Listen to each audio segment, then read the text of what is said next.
Continuing on in section 8.9, we're going to write and graph a linear inequality. We have 100 pounds of clay to use for mixing bowls and vases. We need 5 pounds of clay for each mixing bowl and 2 pounds for each vase. We're going to write an inequality describing the possible number of bowls and vases we can make. So the total amount of clay that we can use is a maximum of 100 pounds. We could use exactly 100 pounds, or the amount that we use for bowls and vases could be less than that. We could just use 80 pounds, but we can't use 120 pounds. Now, the amount that we use per bowl is 5 pounds. So to find the total amount used for bowls, we take 5 times B, if B is the number of bowls. And for vases, we take 2 times V. 2 pounds per vase, and V is the number of vases. So 5B, 5 times the number of bowls plus 2 times the number of vases has to be less than or equal to 100 pounds. For the sake here, we're going to graph this in part B. I'm going to switch these to X's and Y's. So X is our number of bowls, and Y is our number of vases.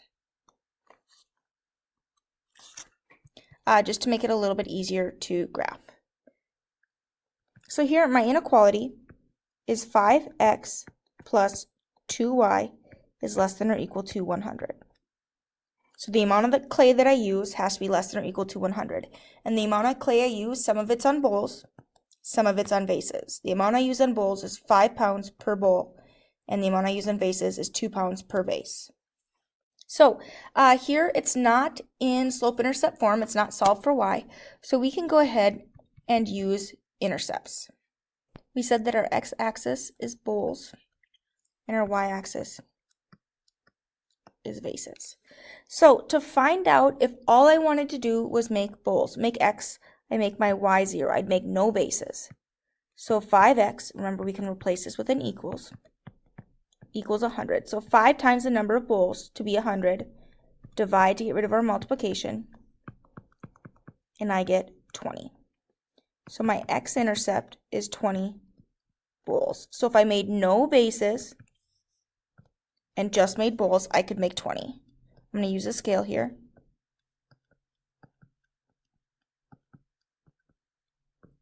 And graph my intercept. And again, I'm just in the first quadrant here on this graph because I can't have negative bowls, can't have negative vases. Now, to find out how many vases I could make if I used no bowls, so all I had was vases, 2 times the number of vases would be 100. I get rid of my multiplication by dividing.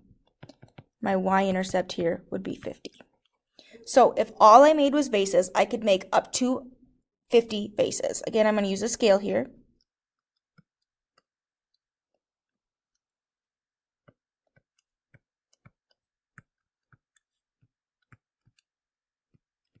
And plot my intercept. We can then connect our dots. Because it's equal to, I can use a solid line. And now we need to shade. So we're going to pick a test point. Again, we can pick 0, 0 if we want to, and plug it into our original equation to see if it's true. So 5 times 0 plus 2 times 0 is less than or equal to 100. 5 times 0 is 0. 2 times 0 is 0. So when we add those, I get 0 is less than or equal to 100. Is 0 less than or equal to 100? Yeah, so since that's true, I'm going to shade the side that has 0, 0, which means I'm going to shade everything here. Now, part C says give 3 possible combinations of bowls and vases that we could make. So here, we've already talked about a couple of them. We said that we could make 20 bowls and no vases. We also said that we could make 0 bowls and 50 vases. Remember, X is bowls and Y is vases. We could do any point along our line. So we could do 10, 25 if we wanted to. 10 bowls, 25 vases. We could also do anything in our shading. So maybe I only wanted to make 5 bowls and 12 vases. That would work. Maybe I wanted to make 12 bowls and 3 vases. Maybe I only wanted to make 1 bowl and 25. Maybe I didn't want to make any bowls at all, and I only wanted to make 20 vases. Maybe I decided I don't even like flowers, so maybe we'll do 10 bowls and no vases. Okay, any of those are options. So anything either in our shading or on our lines would be solutions there. And that's all I have for section 8.9.